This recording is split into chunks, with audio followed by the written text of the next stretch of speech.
Hello, everyone, and hope you're safe and all your families are safe at this time. Welcome to this webinar of England Goalkeeping Session Insights. My name's Sam Meek, men's goalkeeping coach. Been working with the under-17 squad this season. So this webinar is basically going to give you some insights into the type of sessions that we've been delivering over this season, and sort of how we've selected the focus.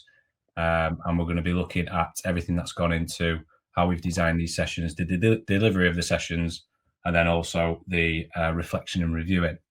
So moving on, we're looking at what we're hoping to achieve. So basically what we're hoping to achieve is to provide an insight into a variety of session designs that have multiple outcomes but have a specific focus throughout. So that is basically the tagline that we're hoping to achieve after this session.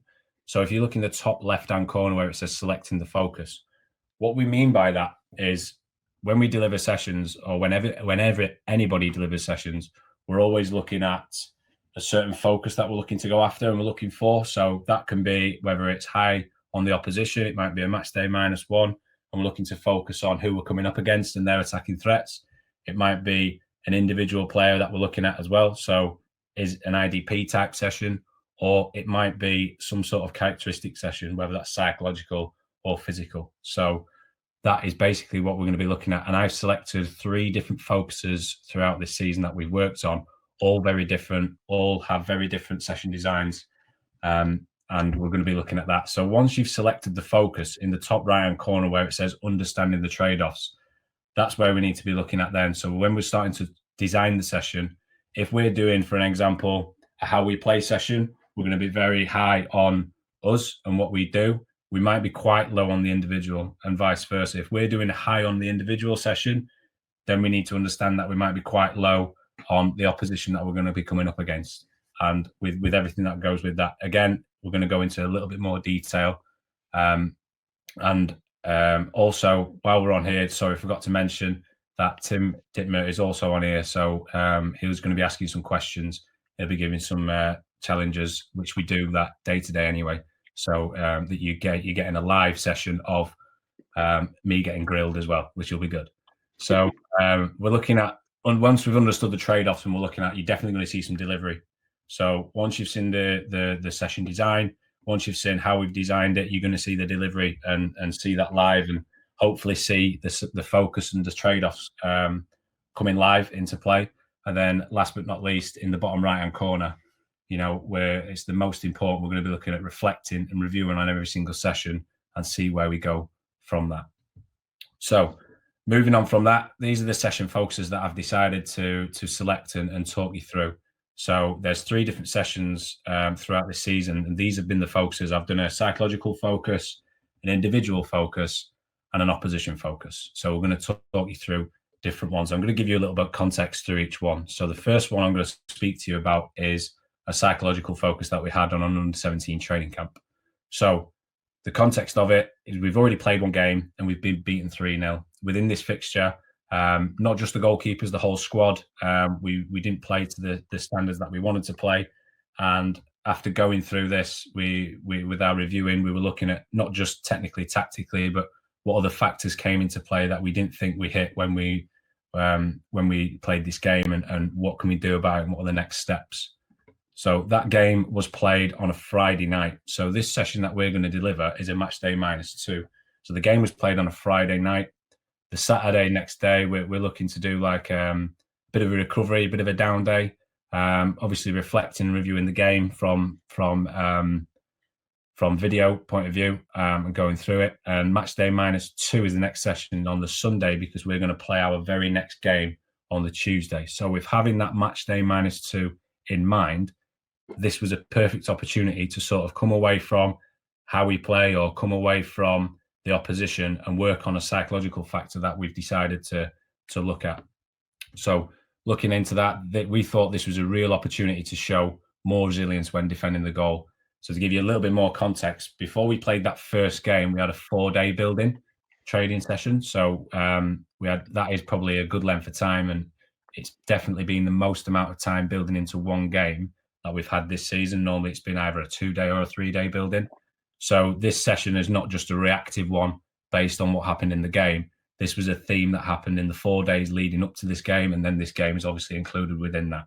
So we felt this session, this very match day -2, was a perfect opportunity to sort of build a session to show more resilience when defending the goal. This topic has been discussed in one-to-one meetings, so not just on the pitch, off the pitch. We have loads of one-to-one meetings with the goalkeepers throughout the camp, reviewing a little bit of training, not just the games, reviewing training, also asking how things are going at club. These one-to-one meetings are very, very beneficial and just as important as on the grass stuff that we do as well. And this topic has come up not just with one of the goalkeepers, but all 3 of the goalkeepers throughout this camp, of showing that resilience when defending the goal. So collectively, we're going to work on this. We see this as a group of staff, and obviously as goalkeepers, this is an area that we want to work on. So there's no point saying we want to work on it and never doing it. And that's why we're going to choose this day to work on it. So moving on, you may have seen this before. This is what we call a graphic equalizer. And this is really how we start to put the meat on the bones of when we're sort of designing our sessions, of basically, delivering a session that is going to be an England goalkeeper. So when we were looking at it, in this top left-hand corner, I'm going to speak to you about this first. So when I'm designing the session, I'm thinking, right, I'm going to be very, very high on the individual. I'm going to be very low on the opposition because there's no focus on the game that's coming up on the Tuesday. So we're very, very low on that. We're going to be slightly low on how we play. Obviously, defending the goal is a characteristic of how we're going to play as an England goalkeeper, and that's going to link to the session. But in terms of an actual game plan or how we're going to come up against, how we're going to play against this opposition on Tuesday, we're very, very low on that. So straight away, we're dialing up, we're dialing down, and we're looking at the trade-offs. That first box is going to give you a real understanding of where I'm going, really high on the individual, so I'm going to trade off the opposition, and we should get that theme throughout. So moving over to the right-hand side, yes, I want to empower them. I want to be really high on empowering. We've already spoke about this off the pitch, so now on the pitch, we're looking to, really get that drive and that resilience, which we're looking for. Definitely do want to inspire them. So although I'm very aware that we're working on a psychological characteristic here, I'm very careful and cautious that I'm not going too overboard on this and sort of, crushing confidence. They still need to be inspired and still need to feel like they've come off this session today and they've worked on a psychological characteristic from a positive point of view, and definitely really want to expose them. In terms of exposing them to this psychological factor that we're speaking about, this resilience, that they're going to be highly exposed to that. They're going to have to show basically what they're made of within this area. Down to the bottom left, relevance. There's going to be definitely some relevance to the session, especially in terms of the context we've spoken about pre-session and obviously leading into hopefully the next game. There's going to be definitely some relevance from a psychological point of view. But knowing that in the session that we're going to design, be very, very low on realism. The reason we're going to be very, very low on realism is because I'm looking for very high repetition. So that's my trade-off there. I'm trading off realism to get some real high repetitions because, as you all know, if we're looking for realistic sessions, sometimes the repetitions can be quite low. But I want them to have loads of goes and I want them to have loads of opportunities to work on this area. Then looking at the last section in the bottom right-hand corner, random, going to be quite low on the random side of things. Variable, going to be very low on variable as well. The reason being I'm going to be low on that is because I want loads of constant. I want this session to have loads of constant leading into the repetition. They go together. So I want loads of constant goes at everything they do. And that's basically where we are on the dial up, dial down. So as you can see, as I'm designing this, I can see where I'm going and where I'm trading certain areas off. So then I'm looking at the DNA characteristics. I'm sure you may have seen this before. These are the 19 characteristics that we've come together at England and put together, that all areas from technical, tactical, physical, psychological and social. And obviously they branch off into loads of different ones. And it was basically me looking at this going, okay, what am I really looking to hit or what's going to come out in the session? So I've identified these areas. Technically, definitely want them to make some big saves and effective actions. And I want to get some consistency out of it.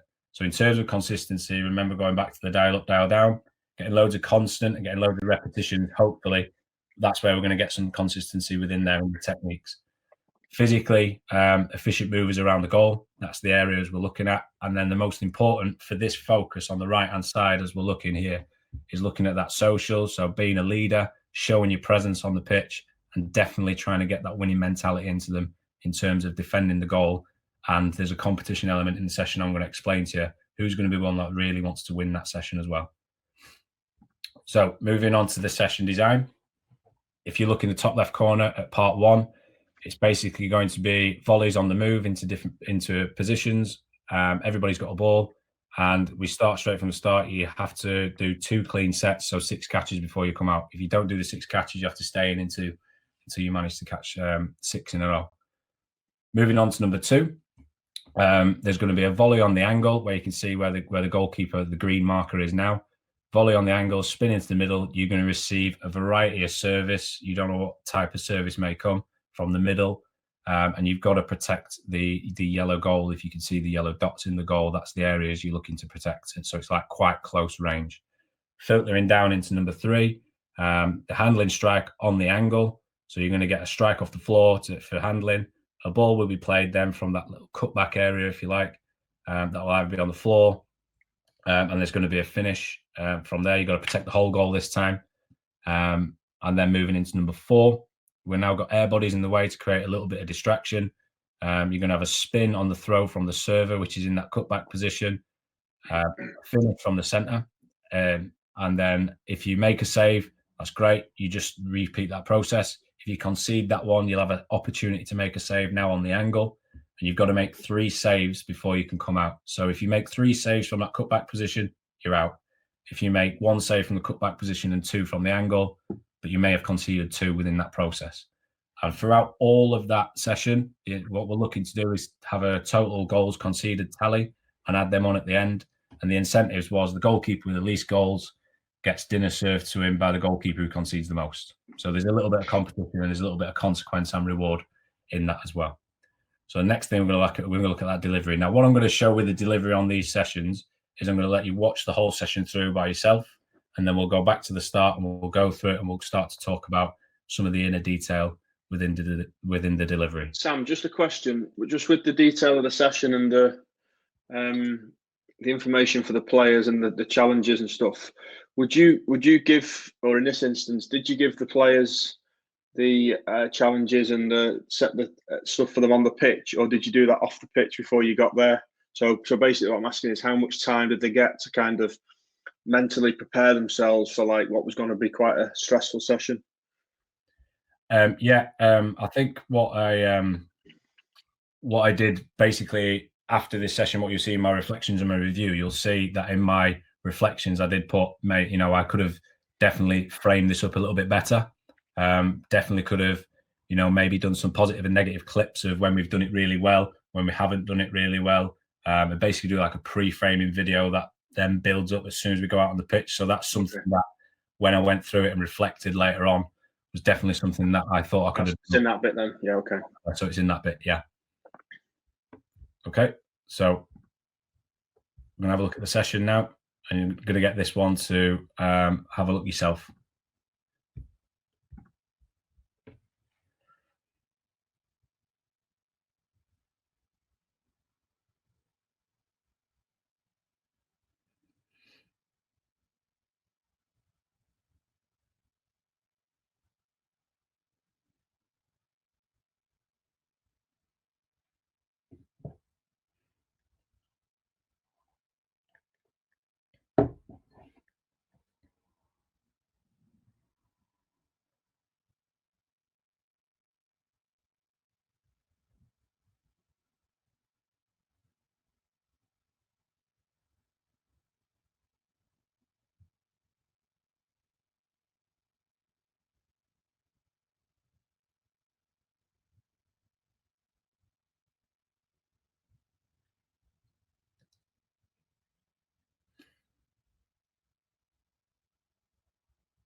Good. So we're going to go back through this session now. So we're looking straight from the start here, the competition elements here. So this is just an activation warm-up, but straight away we've got points system going on that carries through to the first one. So element of competition is evident from the start. In here with the volleys, obviously the 6 catches we spoke about, we're looking at a high technical repetition, but we're looking for that sort of stress of you've got to catch 6 before you come out. And when I'm moving into this second one now, you'll see later in my reflections, when you're moving into this second one, you'll see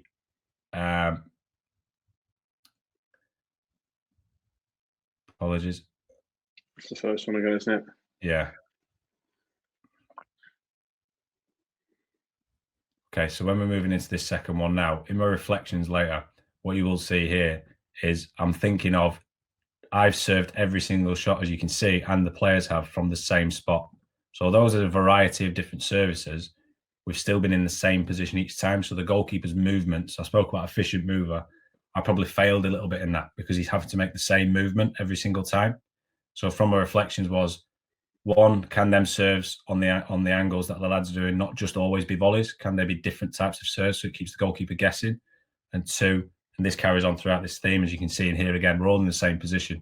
So once the goalkeeper has served from that angle, can he take up a different position and make? What would that give him, Sam? So if every one of you, just let's say you moved your position every time by, let's say, 3-4 yards forwards, backwards, or sideways, Yeah. what would that give?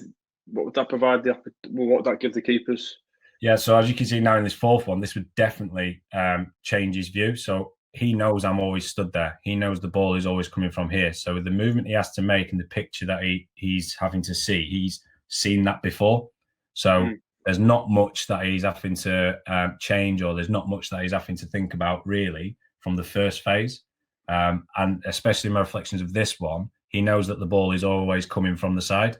So in my reflections, I said maybe it could come from either side. So maybe it can start with the shot from the angle first. So he doesn't know where the ball's going to start. So he has to make a movement into the start position rather than you can see he's actually stood, actually waiting for that ball to be thrown. So you're saying like even a movement before the first action? Yeah, even a movement before the first action rather than being static waiting for the first ball to be thrown or to be served into him was definitely something that I missed and wanted to put forward. So now I think just being in slightly different position just gives the keepers more cues to pick up from you, which because they're different every time, it gives them different decisions and solutions to come up with, doesn't it? Yeah, absolutely. And you can see throughout all these now, this ball here, on the angle there, that's never moved. So whether he saves it or he concedes this, he knows that's exactly where the next ball is, and that was the same position the last 3. So if it had moved either closer to the goal, further away from the goal, more to the left, more to the right, definitely changes the picture for the goalkeeper and makes him think more. Yeah, and I think that gives you more to coach as well, potentially. Yeah, absolutely. Yeah, because you get to see, how intelligent is he when he's making his decisions. Has he seen where the players moved to before? So maybe another reflection would be he starts in that position, but as the session's going on, he moves into a different position as the goalkeeper in between. Yeah, he should have got his hands there, by the way, shouldn't he? Yeah, definitely, 100%. Yeah. So going back to the slides, here we've already spoke about the reflections a little bit, but this is how I kind of review and reflect the session. So what went well? For me, the objectives to work on resilience, to not be beaten, were met in terms of the competition throughout the session, and loads of repetition to work on it was definitely there to practice and correct. The competition worked very well from the start, really from the start, in terms of the little 2-touch game all the way through to the end of the game, and obviously with the consequence and reward, really give it something, some authenticity as well. Because if we put competitions on and don't have any consequence and reward, what's in it for the players to win it? So I thought that worked quite well. And then the next 2 boxes are the most important for me. So we've already spoke about this. What was missed? Your point before, Tim, about was it framed before the session? Definitely I've put in here was the use of clips before the session of positive and negative to give them more context before we even go out. Yeah, would have definitely helped, and was something I've prior done since this session. Okay. Randomness from serves and position of servers, we've spoke about that. Servers can't serve in the same place. We just spoke about that as well. Servers have to do something different with their service every time. So again, was for me, it was a volley on the angle every single time from the servers. Could it have been a volley, a dip, a throw, a half, just so the goalkeeper doesn't know what type of service he's going to get, would have created a little bit more variable and a little bit more randomness to still a highly technical practice. And then the last work was all about the do they have to start in the same position? Do they need to know where it starts from? Was my reflections from this moving forward. So that was the psychological focus of that session. So the focus we're now going to be looking at and moving on to is the individual. So under 17 training camp, we've got a 3-game tournament out in Marbella in Spain. This is now the 4th camp. So, for example, this season, there's been 3 camps prior to this camp. Some of these players will have been together since they were 15, 16s as well. So definitely the main nucleus of these squads will have been together a long time, know each other quite well. Some of them play for the same clubs as well. So the nucleus of the squad is quite strong, and they know each other very well. And we've selected 3 goalkeepers in the squad, and our original planning was to have these goalkeepers play a game each, so 90 minutes each throughout these 3 games to give them a really good account of themselves. The interesting thing about this is we had 2 debutant goalkeepers within this camp. So 2/3 of our goalkeeping staff, or goalkeeping playing staff, have actually, this is their first experience of an England international camp. The 2 boys have been on an England goalkeeping camp, but this England goalkeeping camp was only 6 weeks before this camp. So in terms of the England experience, very, very fresh to it, very, very new to it. So all of a sudden with this context, I'm thinking my first session of this camp is going to have to be high on these 2 individuals. And I'm going to have to try and help them because they're going to be quite nervous, they're going to be anxious, and I'm going to try and help them before we even get into the games. So this was the reason of selecting this focus as well. And I think an important note to mention to you as well is this is our last camp before the upcoming qualifiers. So in terms of this is the last non-competitive camp before we go into the qualifiers for the summer, for the Euros that are potentially going to be in the summer. So although the 2 debutant goalkeepers may be really wanting this camp to go well, it increases it even more knowing that this is the only opportunity they've got to showcase what they can do to want to get selected as part of them 3 goalkeepers for the upcoming qualifiers, which I think has high relevance and high importance to that. So when I was designing it, we're back to the graphic equalizer. Left-hand corner, I'm going very, very high on the individuals. We're going to be, I put this just over halfway in the opposition. The reason I did this is we were doing an in-possession session, which you'll see, and I actually linked how our in-possession of playing through and into is actually how I think we can play against the team that we're coming up against and how we can play and exploit space in possession against them. However, the goalkeepers don't know this. So the goalkeepers just think this is an individual session that basically is just designed around them and how we play, but there's still going to be some opposition in there. So that's why that dial up, dial down on the opposition is just slightly over halfway. And then again, we're going to be very, very high on how we play. Give a bit of context, the under-17 squads this season, to be fair, most of the squads for England, we are like, the 17s were like low 60s, 65% possession every single game. And quite a lot of that percentage is in the build phase. So the goalkeeper is massively important in terms of building and being able to play out from the back. And these 2 players really do need to fit into our system quite quickly because we've only got a 3-day building as well. And this is the first session that they're going to do. So this is match day minus 3. Moving on to the right side, yeah, definitely want to empower them. Really, really want to inspire them. You know, I want the nerves to get out of the way quickly, and I want them to feel proud, and I want them to fit in and really, really feel part of the squad and part of the team, and basically really enjoy the session and look forward to the game rather than be anxious towards this game. So with that in mind, exposure, I'm really, really down on that because I just want them to fit in. I just want them to get their first session underway and get them feeling confident and getting them feeling comfortable. So as the exposed bit there, Sam, as regards how challenging the session's going to be from like a tactical mental point of view, is that so low because you're keen for the 2 new lads to feel their way into the group and make them feel that they're good enough and give them a bit of confidence and that kind of stuff? Is that how much is influenced by the fact that you've got 2 debutants, so to speak? Yeah, it's influenced by two factors. So the biggest factor is the two debutants. So I don't want to expose them really high for that reason you've just mentioned. Now I want them to bed themselves in and feel comfortable and feel confident in their first session with us, while also getting a real good picture of how we want them to play as goalkeepers, which is probably could be contrasting to the way their clubs play. So again, that's another stress that I want them to feel comfortable with.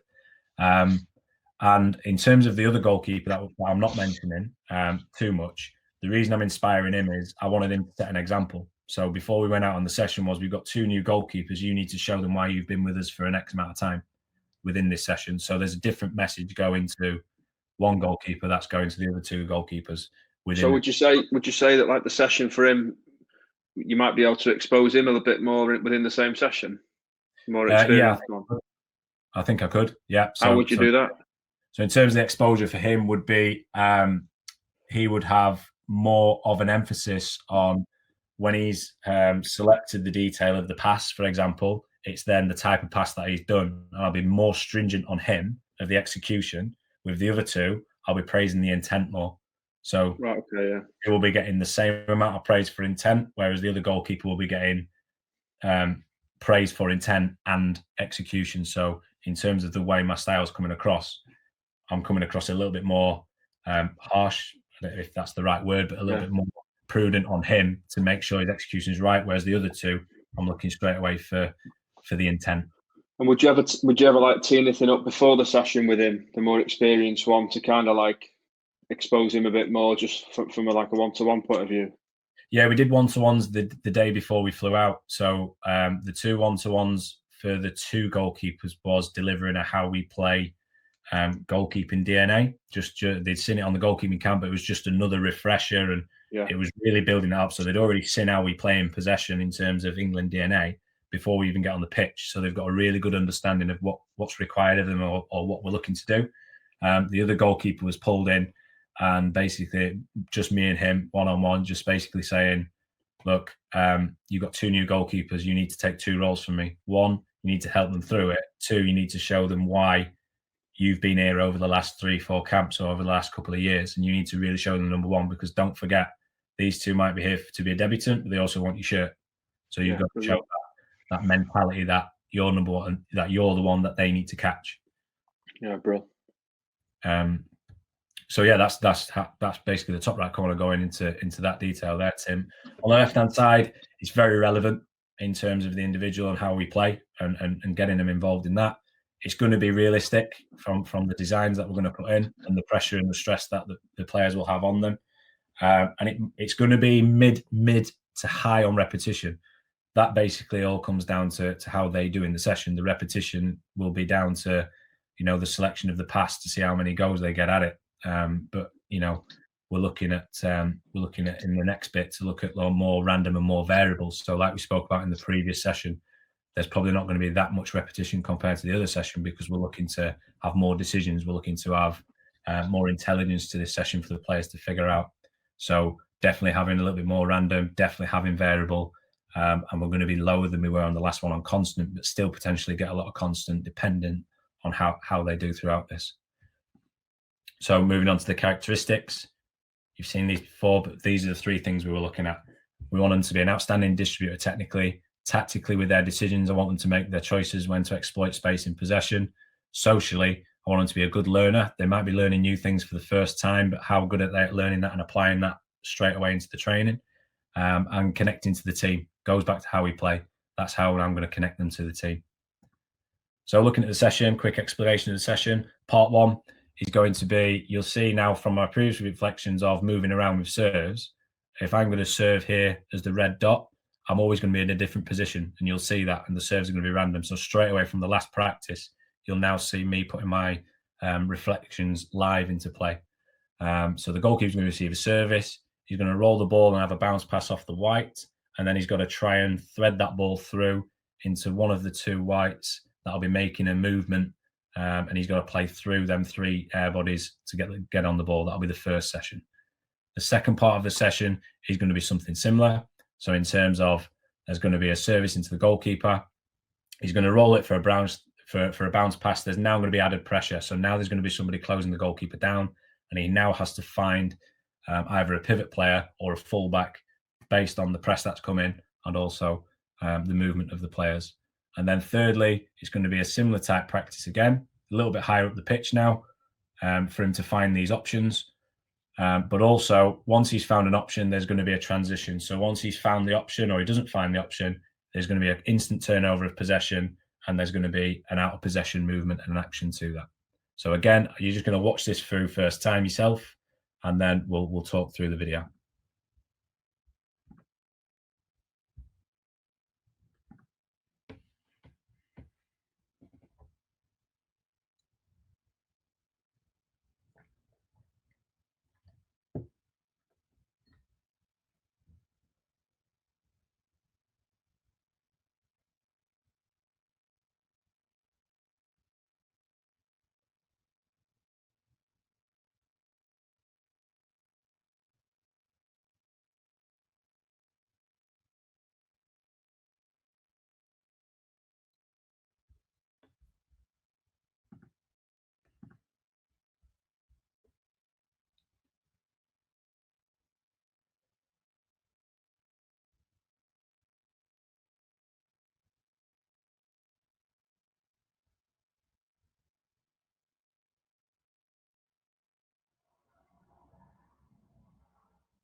Cool. So now we're going to start the session. It's interesting to, so it's worth noting that the second coach that you'll see in this session is another coach. So he's the out of possession coach that's working with me. So I've utilised him because we've gone out a little bit earlier than the rest of the squad. I've utilised another coach to help me within this session to become an extra player, just to help this session flow a little bit more.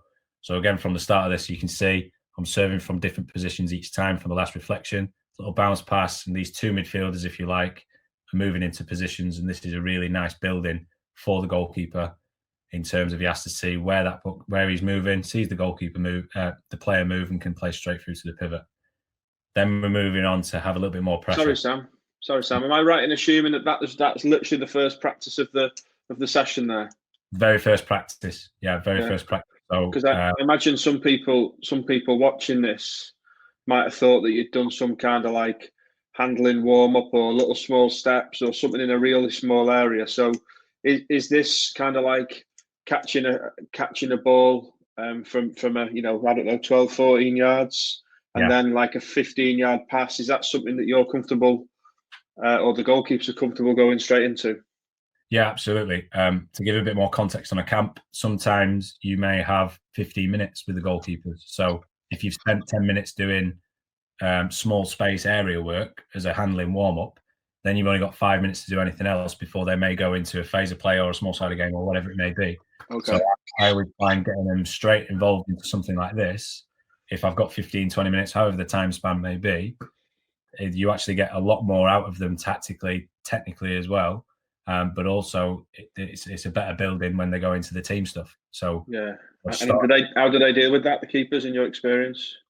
In my experience, I think that every goalkeeper's dealt with it differently. I think, but mostly I think when I've asked the goalkeepers, they actually enjoy it. So they actually enjoy going straight into something like this. Obviously, not every goalkeeper's like that. Some goalkeepers would be a bit more rigid and want more hands and stuff like that. But explaining to them and understanding the bigger picture, they actually do enjoy these type of practices a bit more. Brilliant. So now you can see the second session. The first bit, they've got them in. So that will be session 1. Part 2 of the practice, now you can see as soon as there's a bounce now, there's pressure. So when I'm pressuring there, I've now cut off the player that's gone into this bottom left of your screen as the fullback. So now he has to find and see and scan and see where the next player is, which he does very well off one touch. Different service, different positions that we spoke about. First time strike into the fullback, good detail, and I've obviously cut off the other one. Now this last practice is very interesting for me in terms of intelligence and that learner I spoke about. So you can see now the player that's walking towards us is not actually looking, and he's got his back turned to play. So as a pass, he's not on, and the goalkeeper has to recognise this. So he's now getting pressed, and he now has to find. He can't get the ball into the player that's at the bottom of our screen. He needs to try and get it to the other side of the pitch, but he's also being pressed from that side. Was that done on purpose, Sam? Yeah, that was done on purpose. So I had the goalkeeper doesn't know this, but I spoke to the goalkeeper in the bottom of the screen there and said, every now and then just turn the opposite way. So yeah, brilliant. Because I want to see what he does. So for me, really intelligent to find a way out. And then worth mentioning, that's outstanding distribution off his perceived weaker foot. And then this action here is obviously a transition to giving the ball away, getting back into defend your goal. Yeah, so I think what's great to see there, mate, is like you've kind of you've manufactured like a moment of uncertainty, and you've put the goalkeeper within it and potentially allowed him to either struggle or come up with a solution. Yeah. So I think like it's a brilliant way of coaching that, because you're either going to get a chance to go in and help him with some really creative stuff, or something fantastic happens like that where he uses like an escape technique to find a pass. So, you know, that subtle bit of coaching there is brilliant. Yeah, cool. Right, so my reflections from that session, exactly the same process again. So we can see what went well. There was a good flow to the session throughout with natural progression, which I think we've seen.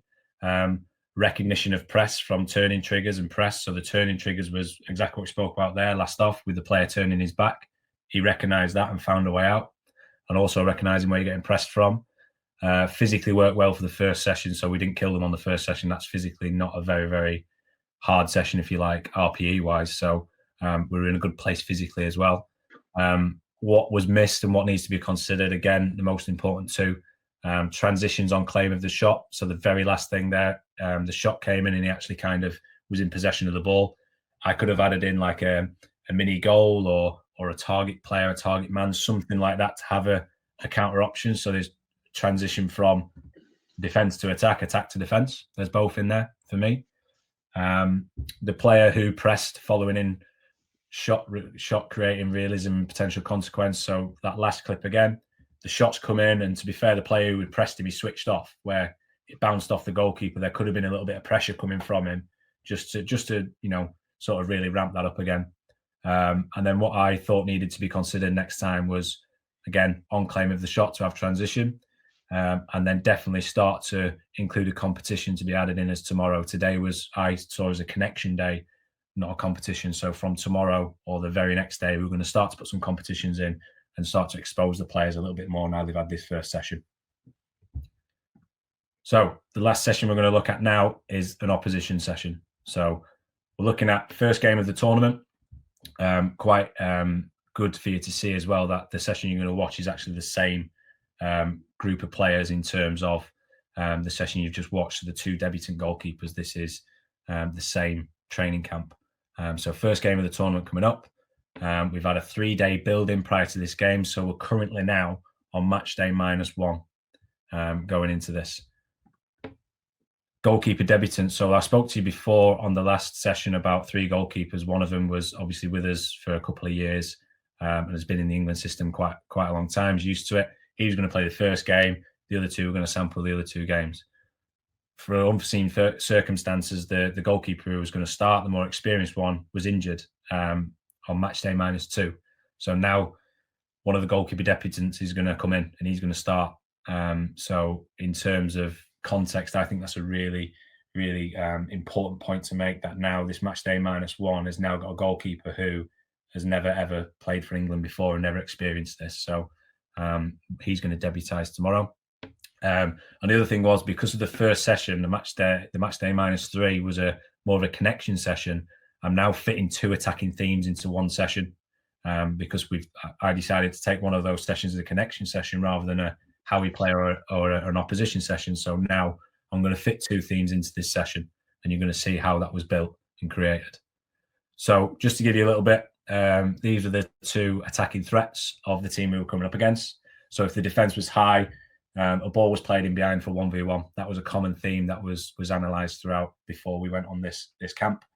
And then also midfielders will drive and look to shoot from the edge of the box if on. So there'd be shots from distance with players following in for rebounds. So they were the 2 main attacking threats that were analysed pre-camp going into this with the team that we were going to be coming up against. They were the two main factors. So I'm fitting in 1v1s and shots from distance into one session. How much would the players know about that before the session? Sam, sorry, you might be about to come on to that. Yeah, so it's in the reflections again, Tim. So it was basically we did an iPad session before while we were on the grass. So because we're goalkeepers, we go out early. We did an iPad session on the grass, which was showing the opposition and their attacking threats. So it was showing them the sequences where they were getting in for 1v1s and also when they were shooting from the edge of the box. Yeah. They sort of seen the attacking threats and were aware of how what they were going to come up against tomorrow. So we can see the graphic equalizer now is going to change again. So we're going to be very, very low on the individual, quite simply because we're going to be very high on the opposition attacking threats, which we discussed.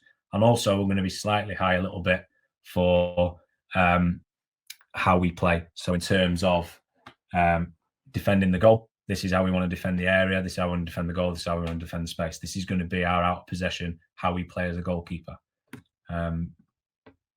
Empower, inspire, and expose. Again, I think in this session we were high on all three.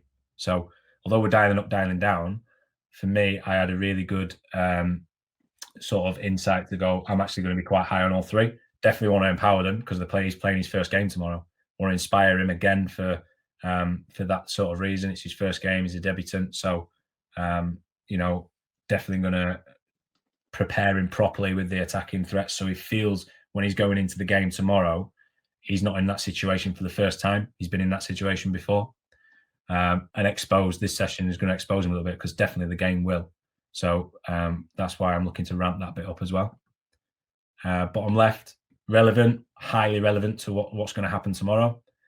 Realistic, yeah, I'm going to put a practice on that's going to be really realistic. So because I've got realism, I'm potentially going to be very, very low on repetition, but I'm fine with that. I'm happy with that because the repetition in the game, you may only have to, have one shot from distance in the game or 1v1 in the game. But as long as he's prepared for that, that's how the session is going to replicate what the game may look like for him. And then moving on, random, yeah, I want loads of randomness in the session, loads of variables within the session as well to look like the game, which is probably going to have a consequence to my constant. It's going to be quite low because I'm looking for that focus on random and variable. We are going to be probably quite low in the constant, but again, it's probably going to have to be how that session runs. You might get more constant in there just through session design and how it goes on. So characteristics, you can see this time I'm looking, there's going to be quite a lot in here. So within this session design, there's going to be a lot of characteristics in here. So he's going to have the opportunity to make big saves, effective actions, become consistent in it. Definitely want him to be tactically a proactive manager out of possession. Physically unique and efficient mover, absolutely. Psychological, for me, I think every single one of these psychological characteristics was within this session. Winner, nerve strength, being self-aware and having that self-control as well, which I'll explain to you within the session design. You'll hopefully see that. Social, leader and presence. Again, there's going to be a competition element on it. So can that goalkeeper show that when he's in that session? So looking at the session design, to the right-hand side of the page is what we did first. So A, we're looking at putting the two themes together again. So the goalkeeper will come forward. He'll start behind the air bodies. On the shout, he'll come forward. The two red players, servers, if you like, with the ball are labelled 1 and 2. So when he comes forward, there'll be a quick shout of 1 and 2, and he has to defend an air body by a spread shape, for example. He has to stop that ball hitting the air body. As soon as he's done that, whether he's been was successful or not, he has to recover into a position to receive a service or a shot from outside the box. So you can see a 1v1 type technical scenario going into a distance shot. The reason the air bodies are out there for him to recover was going to lead into sort of reading triggers when you're high, when you need to drop and defend the goal because you see a shot from distance. So that's how the two would sort of link together. And then moving on to the right-hand side, to the left-hand side, sorry, with the B, we're looking at then more of like a two-way goal practice that looks a little bit like a game. So a ball would be rolled into a red. There'd be a shot from distance. If he recovered it, then he'd straight away throw the ball through for a 1v1, and the practice will keep going that way. The two yellows there are staff members or the other goalkeeper, for example, who was actually injured. They're just there just to keep us feeding balls and then making sure that the session keeps live. There was an add-on that if the goalkeeper claims the ball, whether he shoots or whether he smothers the ball from a 1v1, the practice just keeps going, and the practice keeps going until the ball goes dead. And then last of all, competition, least goal wins, loser had to pick up all the equipment at the end. So having that competition element in there sort of works on them psychological characteristics I spoke to before. So same again, I'll let you watch through the session and then we'll break it down in a little bit more detail afterwards.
Oh, so going back to the start. So the first part of the session again was the two themes into one. So you can see here straight away, what we need to look at here is the different types of movement. So if you think about efficient movement, look at the different type of movements and shapes he's got to get himself into to produce these two different actions. Sam, just a question there on like this blocking stuff into the mannequin. What determines who strikes it there? At which server for the first block? So what it was is when he comes through, for example, one of them's labelled number 1, one of them's labelled number 2. Yeah. So as he comes through, he'd set and then I'd shout a number. Okay. I've shown you 2 spread examples here, but actually what we had as well was not just a spread example. So instead of him just throwing himself in front of the airbody because he knows number 2 was coming, what was in there was as he sets if you're number 1, for example, you would have a choice whether to shoot for the mannequin or take a touch out your feet to see if you can come and smother. So there was like a slight decision within there. Would you change any of that on reflection, just that trigger? Yeah, I think maybe if I had the 2 players, sort of the 2 servers a couple of yards away from the ball, as he comes out, one of those would set off towards the ball, the other one would stay. So he'd be seeing an action rather than listening to a shout. Yeah, or even a blinded view. So if you put one server behind the other, and the one at the back has to touch it out from around the back of him, that can provide like a stimulus to which way he goes. Yeah, definitely. There was definitely a couple of things I could have done a little bit more in there to get them thinking a little bit more. Yeah. Then this session, this is the first part where it was just a shot from distance, and then obviously the 1v1. Interesting coaching point here would be about reading triggers. So this was a coaching point I made on the session. That ball's getting played through into that striker, and what you notice about the striker is he's got his complete back to goal. He doesn't know where the goalkeeper is. So for me, the goalkeeper in the top end could have been higher as a position to start with, knowing that trigger. And then as that ball's on its way, could he have set off? By the time the striker's turned and knows where the goalkeeper is, he's right on top of him. Here, actually, he's actually quite fortunate because I think definitely 100% he should score. Yeah, the striker was quite kind there. Yeah. Good there. That if you see just before that, he drops off. Yeah. So he dropped off. The reason he's dropped off is I was getting the ball and I was turned. I actually couldn't shoot because there was a mannequin straight in front of me. So he stayed in a high position and waited for the trigger of me to have a direct shot at goal. That was his cue to then drop into a position. I think Sam, the detail, if we just pause the video, the detail that you're gonna go into here, or you are going into, which then lead into coaching points to talk about with the goalkeepers and opportunities for them to perform in the session, all come from a really clever design. Yeah. I say clever, but we've got two 18-yard boxes, a couple of mannequins which could be poles, and two people running around in the middle. Yeah. But because of the rules and the simple constraints and rules linked to normal passages of play or the game rules, has given them some brilliant chances to do stuff, hasn't it? Yeah, no, 100%. Yeah, I really like the two-way goal practices or two-way practice, because you can't help but get close to a game with that two-way goal practice. Yeah. I think they're really beneficial. You see the good trigger there is he sets off straight away off a bad touch. He's in a better position this time. For this one, though, I don't understand why he backed off, because he backed off and came forward. So that was a couple of triggers in there. This is a really interesting one. I really like this one. This is where we let it go. So he's really good here, high off his line. The minute he gives the ball away or he doesn't score, just look at his reaction, his out of possession action. So going back to the characteristics, that's a really effective manager out of possession there. Recognize the drop position here again, because I'm going to come on and hit first time. Makes a really good save. Look at the difference now in terms of that ball going to get played through. This time that goalkeeper who was deep is in a higher position. Yeah. He's read the trigger that now this attacker has got to really come round at the ball, and he's right on top of him this time. So it was great learning from him and his point of view. And then again here he's high, recognises he's going to shoot, drops off, shot from distance, makes the save. Again, just repeat myself. Such a simple practice, which the rules are so closely related to the game, gives so many outcomes and chances to perform different actions with and without the ball. I think there's loads of coaching that can go on in there, isn't there? Yeah, absolutely. I found it. I found there was loads in there actually.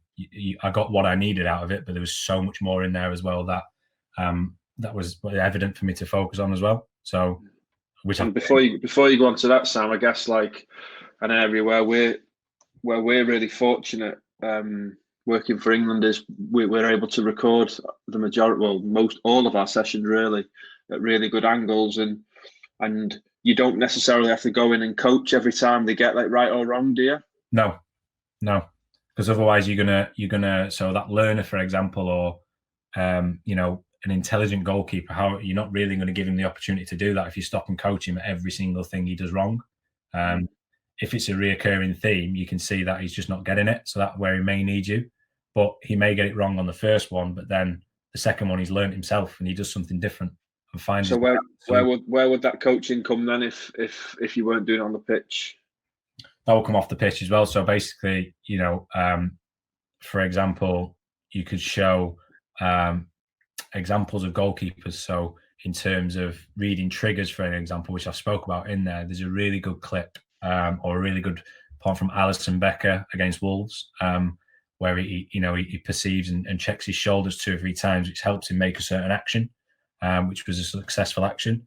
So you could sort of use that sort of clip, if you like, to show the goalkeepers basically, look, this is a goalkeeper actively looking for triggers, and this is the session we're going to go into. Can you spot where the triggers are going to come from? How much information can you gather within that session to help you make the best decision possible to be the most effective? So and the lads would be getting all this footage after the session as well, wouldn't they?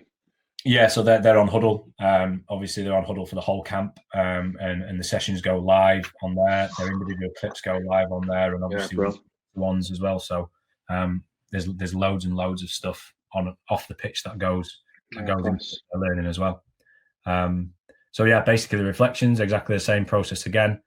Session ran smoothly and had a good link throughout. It was realistic to the game and linked well through the attacking threat. So again, we did get shots from outside the box. We did get 1v1s. And like you mentioned there, Tim, we had a good use of the iPad pre-session, which was showing them the attacking threats beforehand, which helped frame what they were going into. What was missed for me, you just alluded to it there, Tim, me making more points around the out of possession characteristics that are in the session, in terms of that last clip where we saw him give the ball away and he sprints back effectively to defend his goal. Yeah. I don't need to coach that, but maybe I could have highlighted that as a really good example of being intelligent and recognizing he's giving the ball away within that session. Don't always have to stop them to correct them, always stop them to praise them as well, catch them doing something well. Over the top deliveries for 1v1, just to spice it up a little bit. So when they had the ball, if they caught the ball, they were always rolling it through along the floor. Maybe if they'd have thrown it in the air, there's a different element to that, because then you're going to have to see if they take a touch or if they're going to hit it first time as a volley. There's a couple of more elements to that goes into a decision-making process there. So could have definitely put that in. And then what I needed to consider was to be, again, the effective manager out of possession coaching points within the session relating to the game. So make more relevance to that, the other elements that we were speaking about, not just the ones we're going after. And a little bit like what you were saying there, Tim, about objectives to set before the session. So I found that would have given the players more clarity. So for example, the objectives of this session is to recognize triggers of when to drop and when to stay high. That would be an objective, and they automatically know that is an objective we're trying to get out of this session, rather than me sort of summarizing it at the end. Maybe they could know that at the start. So that was I guess Sam, as well, when you say an objective, that can sometimes, for some people can perceive that as it's quite a formal process that you might have to sit down and talk to them about it. And I don't think it does. You can, I'm imagining, you might just be wandering towards the pitch of one of the players or all the players, and just in a really kind of like social manner saying, hey, I'm looking forward to seeing who makes good decisions on coming or staying today. Yeah. I'll really have a look at that. I don't think some of these things make us think it has to be really formal and really serious. But actually, it's just a case of a coach mentioning a point. What do you think? No, absolutely. I think one of the key points is we spend a hell of a lot of time with the players. We're in each other's pockets 24/7 for 10 days. So there's loads of opportunities to make it informal. Like you said, in the gym or walking to the pitch, even reflecting after and you walking off the pitch, sit down with them at dinner and just have a conversation around other things, but then just drop something in, like you just said there, can actually have more, or definitely is more powerful than actually classroom-based stuff, or going, look, lads, this is what we're looking for today. Like, it just spices it up and makes it more personal as well. It takes away the awkwardness between the coach and the player. I suppose you're never not coaching then, really, are you? Because if you've got them little nuggets, them little gems that you can drop in with the keepers at any stage, it's consciously always been aware of, like, when are you going to drop them bits in, and that kind of subtle coaching. Yeah, 100%. Every single interaction you have with the player on or off the pitch is an opportunity to coach. So, brilliant. Yeah, bro. So yeah. So the next slide is basically, summing up the summary of where we are. So hopefully, go back to this. Where are we now? So again, we'll go back to the statement. Hopefully, we have provided an insight into a variety of session designs that have had multiple outcomes, but have had that specific focus throughout the session. So what should we be considering in terms of selecting the focus? One, absolutely knowing what we're going after. Are we going after the individual or position, how we play? That is completely up to you as the coach, but having that real focus on what we want to achieve from this session. Leading into that, understanding the trade-offs. So if we are looking highly on the individual, we are probably going to have to look at the trade-offs of, okay, it's not going to look like coming up against the opposition. If you can actually be quite clever in terms of, okay, we're going to do high on the individual, but we're going to trade off the opposition, but actually we can link a little bit into it without letting them know. That's a subtle little way of dialing up and dialing down in the right way. Delivery, hopefully you've seen what we designed delivered, and you saw it come out. And then reflections and reviewing. I can't stress to you how much this is the most important process of everything we do. Hopefully I did show you that my first session was, a lot of reflections from that first session, and hopefully in the next two sessions that were, quite far apart, but hopefully you did see quite a lot of my reflections then acted upon in the next two. So that hopefully that's where we are. That's where we are now. Yeah, brilliant. So just a couple of questions, Sam, that are just in my head. Firstly, thanks for sharing some great insight into what goes through your mind. Just a question, just for clarity, really. You mentioned a couple of times on the camps around like a connectivity session. I think you used that word. Yeah. Or a connection session. What would you mean by that? So a connection. So the first session of the camp can include players that have already been there and new players for the first time. So you can have a mixture of players. So it's basically a reconnection session or an integration session. It's like integration. So that for the second session you saw high on the individual would be reconnection for the one goalkeeper who's been here for a long time and just reconnecting him to the squad and the boys and the coaching staff. The integration would be for the other two goalkeepers that have never been here before. So that first session is normally used around that sort of theme or that sort of focus of, reconnecting the ones that have already been here before and just a little refresher on how we play and what's expected of them. And then also an integration for the other two to let them know, well done for getting here. This is what we expect. This is where we're going to go. Nice. Okay. Brill. And then if you were given a piece of advice, Sam, because I think you're roughly about 10 years into your coaching at all levels, in all different formats, all different types of experiences. So you've accrued like a lot of experience there. So if you were given a piece of information or guidance to maybe a younger coach or a coach that is quite new, maybe in a goalkeeping coaching school of their own, or they just coach grassroots, how would you encourage, or what would you encourage them to add this to their kind of world of coaching? Give them some like kind of really simple words of advice about how to like put this into action. Yeah, basically it would be like a plan, do, review system. So that is the most important thing to do. Don't just rock up on a pitch and just throw a session on. Make sure it's been planned strategically. Make sure you know what you want to go after. And everything that's going to come into that, all the factors that we've spoke about in here. Obviously, you don't need to go into incredible amounts of detail if you just started out, but definitely going with a plan is going to help you with the delivery, the do of the session, and then the reviewing. Again, I've stressed a few times, but has to be the most important thing. Always look back, because if you thought your session was outstanding, it's never as good as you thought it was. If you thought your session was really poor, it's never as bad as you thought it was. So, having that review to that session is critical for one, you as the learner, as the coach, to help improve and move forwards, but two, for also maybe feedback to your goalkeepers, because you may have a certain view from your session that when you look back at it and you review it, you might have been too harsh or too over the top with them in terms of praise. So definitely, and always when you're planning the next session, look at your review first before you do the plan.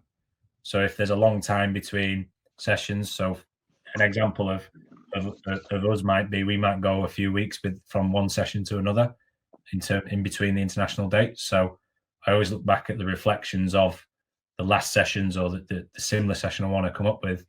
What were my reflections and my reviews from that before I do my planning, because I need to be aware of and pick up where I left off from. Yeah, so it seems like you do that really well. And one of the bits I liked in this, Sam, going back to the plan part of the plan, do, review. Yeah. I really liked how you used the goalkeeping characteristics, so the attributes that we're looking for in goalkeepers, to actually help design your session. Yeah. Can you just give us a tiny bit of insight into that? Yeah. Obviously, it's similar to when I worked at club as well, in terms of like having a profile of a goalkeeper. So profile or characteristics of the goalkeeper. This is what we say we want, or this is what we say we produce. So, when I'm planning sessions, they are based around the England goalkeeper dial up, dial down will be, the type of goalkeeper that we want him to play like, both technically, tactically, psychologically. The characteristics we're speaking about is the profile of a goalkeeper. So if I'm delivering sessions that don't link to any of that, then, the session is going to have no relevance to the goalkeeper and also to an England team. So for me, if it was back at a club, I did the same at a club. I always looked at my profile. Am I putting a session on that is going to get characteristics out that I say I want in a goalkeeper? Are we going back to how we play, a philosophy, if you like, of the club, or a philosophy of how we're going to play as an international team? my plan has to link to all of that information. Otherwise, that if it doesn't link to any of it, then I'm obviously not coaching an England goalkeeper or not coaching England characteristics. Yeah, brilliant. And I think some of that planning, again, going back to one of my other comments, that doesn't have to be a formal thing that you sit down and spend hours doing it. That could just be, you could be doing that in the car on the way to training, couldn't you? Or however you commute to wherever your training session is. It's just I think if you consciously just try and do this and think about it, it can definitely help the outcomes. And just to elaborate on one point you've made there about dialing up or dialing down, I think I've alluded to this recently somewhere else, is like, it's a bit like baking a cake, in it. A cake has got fundamentally some things at the in the ingredients which started off, I'm guessing flour, egg, milk, stuff like that. But what you do with the cake once you've got the base layer around, turn it into a chocolate cake or a carrot cake or a cream cake, you add a bit more chocolate, don't you, or a bit more cream. So I think it's making sure that you're aware of what you want your cake to taste like, or your player to look like, and then making sure you add or support as many ingredients as you can, and in this case the behaviours and the characteristics of your players. Yeah, I think, like, just to allude a little bit onto that, to give a context of international and club, working in both, is international you get loads of time to plan, and that's what is perceived and it is correct. But at the same time, when I used to do it at club, was before I left, I'd have planned the session for the next day, and then while I'm driving home, I'm thinking of adjusting it, changing it, adding little things in. The very next morning, I'm driving in the morning, I'm doing the same. So I'd quite often find the plan that I'd left on my desk when I arrived in the next morning changes. So you're right in terms of, it doesn't have to be planned and then ticked off and done. It can be, while you're at home thinking about it and driving in and stuff like that, just constantly thinking and changing things to make it as best as you can. Yeah, and then final point from me would be, if you're in a position where you're coaching with multiple coaches, would you be sharing your plan or your intended outcomes with a coach that was watching and then expecting some feedback? Yeah, so within the last two sessions you saw, there was a coach involved with me. So obviously I asked them a long time before that actual day if they could get involved in the session, and I asked them two things. I asked them one for me and one for the players. So the coach that was like acting as the 1v1 player when he was running through, I asked him to speak to the players in a group at a drinks break and tell them how they made it hard for him and how they made it easy for him from his point of view, from the striker's point of view.